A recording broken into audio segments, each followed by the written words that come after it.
All right, it's starting to count. I think we are live to if anyone's Perfect. watching. Hello, hello, hello. All right. So this episode, we're talking about what does your digital presence say about you? And we should say and your business. We're going to talk about that today. Absolutely. So we do want to shout out Alex Holman, his the check that I pulled up there. His book, which Shannon's diligently reading. Absolutely. It's sitting on, I've got like a tray sitting on my ottoman and it sits on there. So on like commercials and when I just Look at down on this. the couch. Yes, it's perfect. I can just like Bite-sized chunks of goodness. Yes, I love it. Pick it up, Absolutely. people. You need it. Yeah. And next episode after this one, we are actually having Alex on the show. Yes. He's our first guest. I'm super excited for that. That'll be fun. All right, ready? Yep. All right, I'm good. All right. In 3, 2, 1. Hey, everyone, and welcome to the second season of the 11th episode. Wait, what? That didn't sound right. Did I do it right? Second season, the 11th episode. Yep. I said of the 11th episode. All right. Take 2. All right. 3, 2, 1. Hey, everyone, and welcome to this second season. Oh, God. That's it. Welcome to the 11th episode of the second season. That's what I'll do. This is what happens when we film on a Friday night. Exactly. It's a Friday. All right. You know the week didn't go well when on 8 o'clock on a Friday night we're sitting here doing a podcast. Yeah, when long is right. Exactly. Okay. All right. Okay. We're back. 3. In 3, 2, 1. Hey everyone, welcome to the 11th episode of the second season of the Digital Marketing Dive podcast. I'm Seth with Goldstein Media. With me is always the amazing, talented, incredibly intelligent, awesome, kick-ass Shannon of the Diam Business Consulting. Hi, how's it going, Shannon? Thank you. I like the extended intro there. Yeah, that was a little long-winded, but it's all true. I like it. Thank you. Yeah, so today we are going to talk about what does your digital presence say about you and your business. This is going to be a good one. It's going to kind of be like the last episode a little bit, but a little bit more cerebral, I think. A little bit more, less visual, what you're putting out there visually, more what's coming out of your mouth, what you are, your persona per se. Right, absolutely. And what are people taking away from it? Exactly. Yeah. So you want to start us off, Shannon?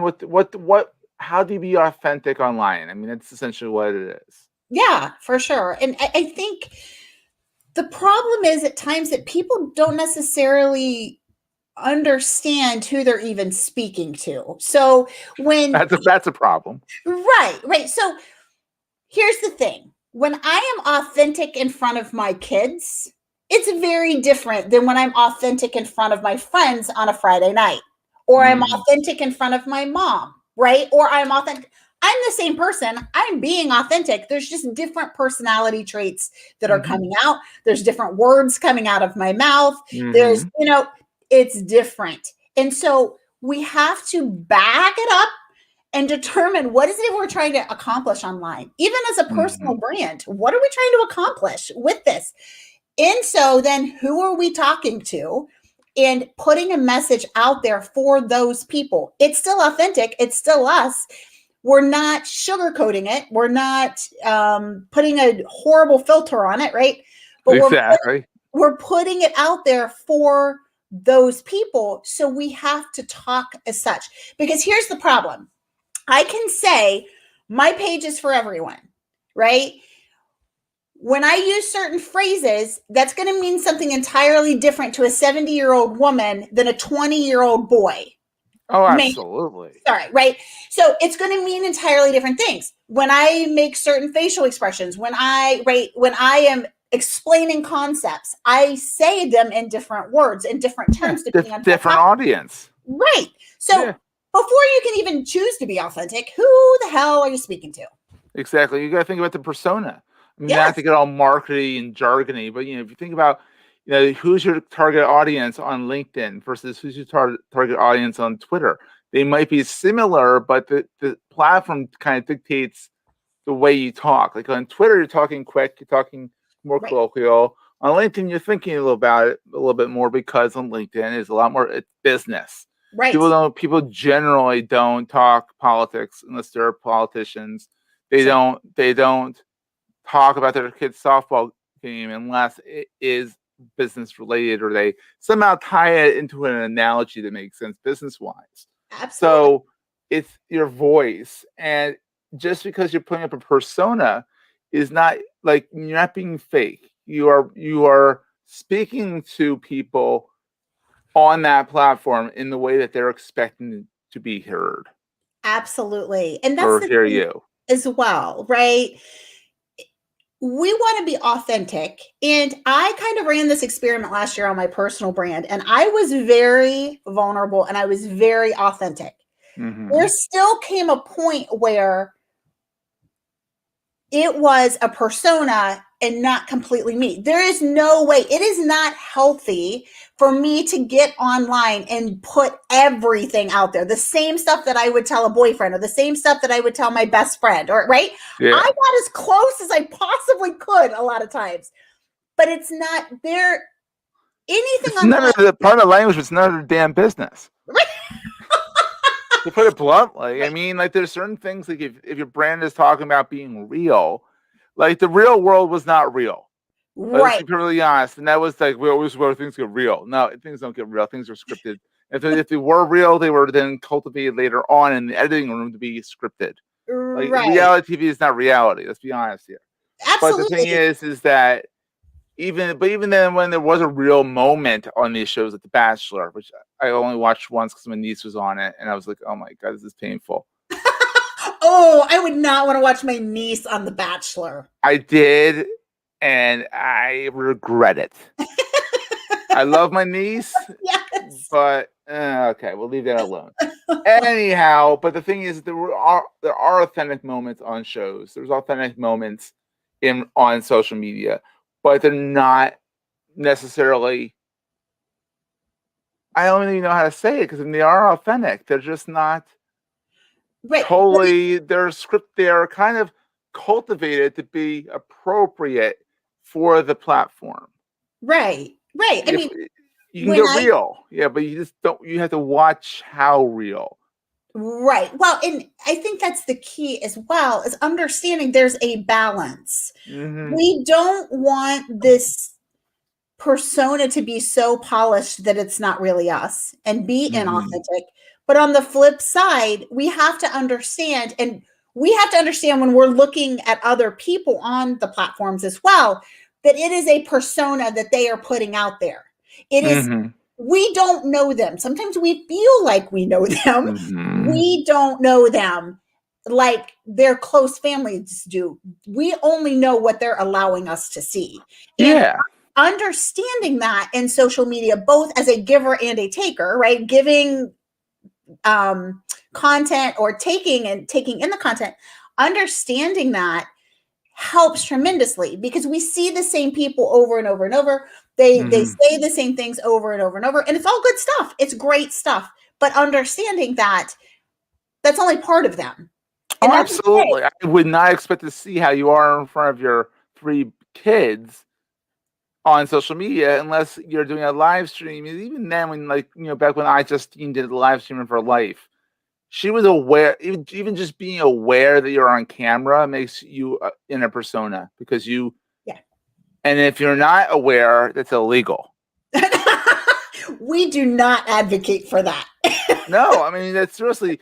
Anytime you're aware that people can watch what you're doing, you put up a front psychologically. You inside Sure.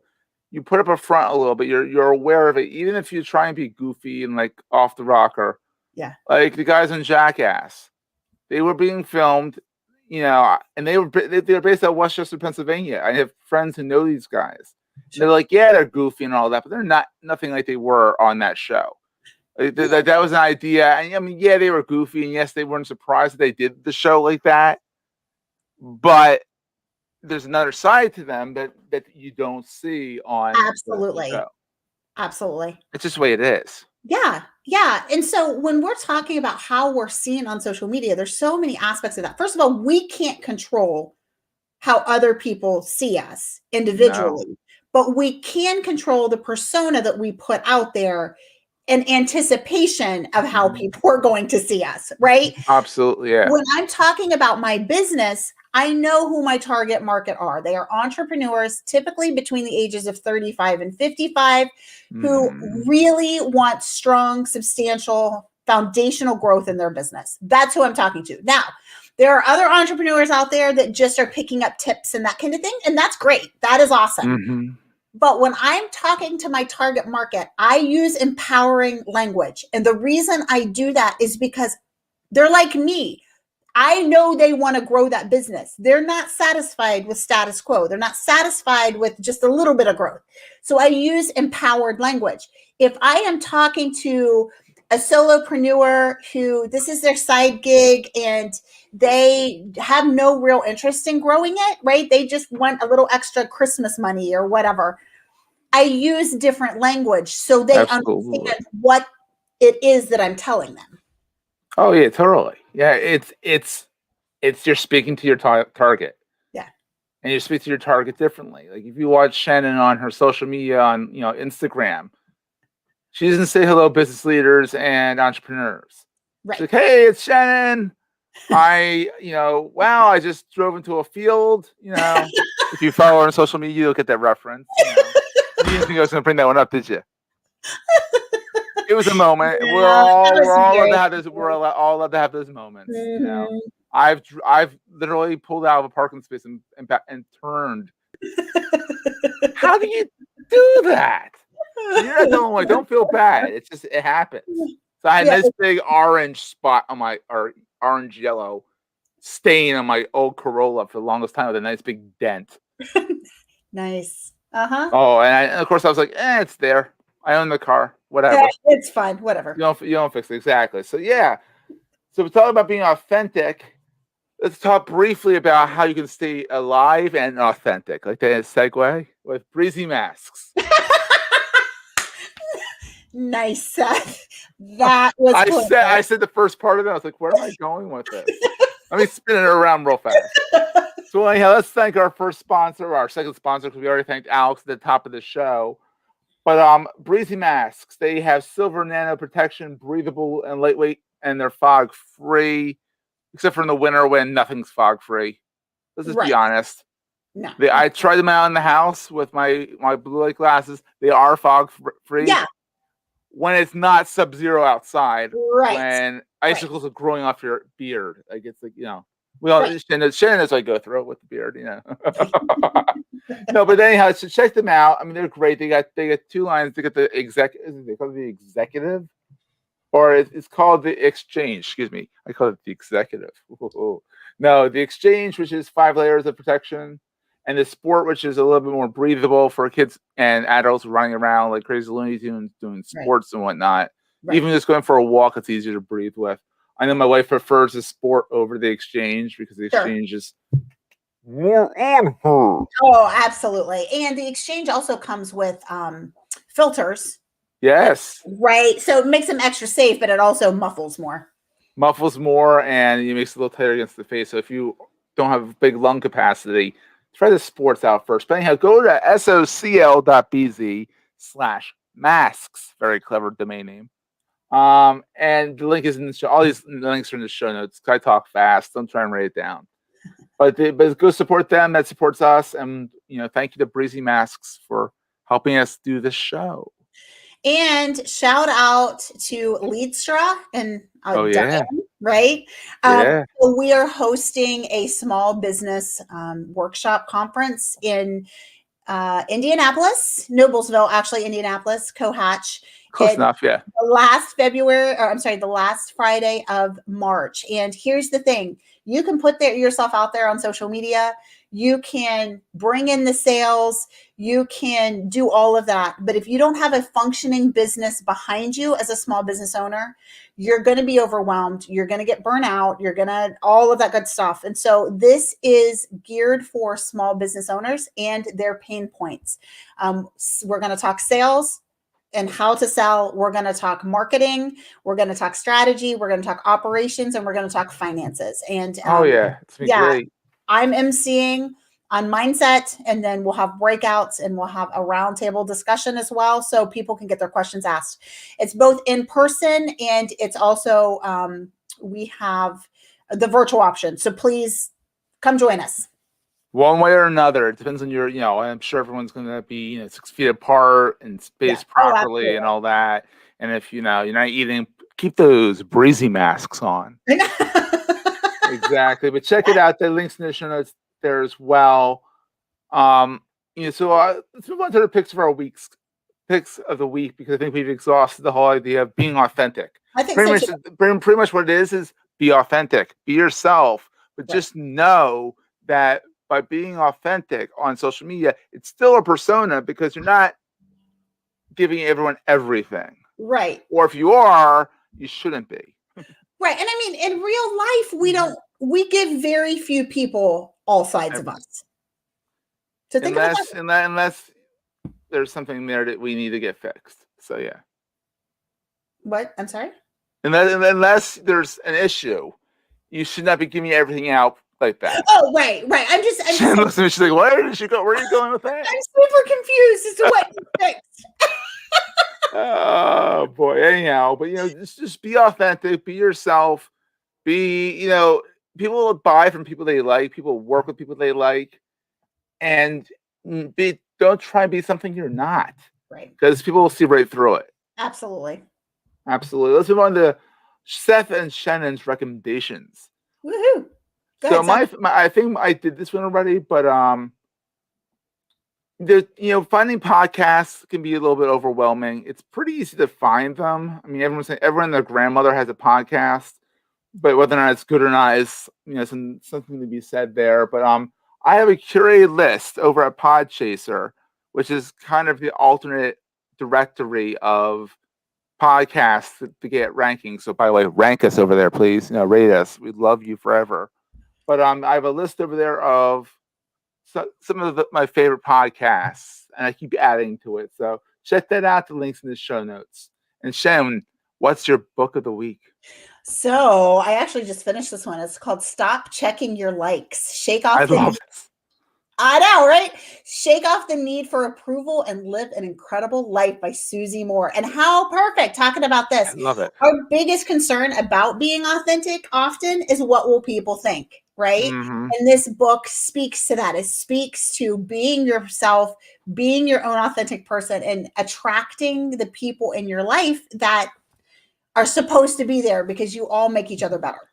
Oh, absolutely. And, I think Instagram there for a while, I think they actually got rid of the likes or the hearts. Yeah. Because they're thinking about it or talking about it. Okay. So somewhere in there, they're talking about getting rid of the likes because it was getting too much. Oh, and okay. so I'll put the link to that in the show notes, because I know that there has been some talk about it. So interesting. Okay. Yeah. Yeah. So people aren't chasing the hearts; they're chasing the quality content. Right. Absolutely. Which I think is actually kind of responsible, which is shocking for Facebook. And we'll leave it. What's happening? We'll leave it at that. And also, they're not in Australia anymore. Right. Well, that's a whole nother story for a whole nother day. It is. Let's add that to the list. So this is always a blast, Shannon. Absolutely, it is. Exactly. It's actually one of our mid-length shows, unless we ramble for another 15 minutes now. But last time was a little long. Yeah. But this one's perfect. So we want to shout out to Breezy Masks and Alex Hillman of the Tiny MBA. I'll hold up the book here for those who are watching the live stream or watching us on the post, on the replay. Yeah. Pick it up. It's awesome. There's little tidbits. It's 103 pages, and they're tweet-sized nuggets of greatness. They are. And also you can quote me on that. It's fantastic. And he's going to be our guest in the next show, so tune in for that. Alex is fantastic. The next several weeks, we have some amazing guests coming on, so stay tuned. Yeah, we have Alex. We have Rand Fishkin of Moz and SparkToro fame. We have a bunch of, we have Mark Schaefer, who did the Cumulative Advantage, Marketers Rebellion. So if you know these names, they're coming on the show. Right. No pressure, right? We have Dave from Leadstra coming on Yeah. talking about going from a micro influencer and building that brand. We have Annie coming on talking about empathetic selling and how to Ooh, that's sell perfect. effectively online. I mean, Yeah. guys, seriously, the knowledge that is going to be coming is going to be great. It's going to be a little bit bigger than a tiny MBA. No, I'm just joking. It's going to be a medium-sized MBA. No. So anyhow, it's going to be great.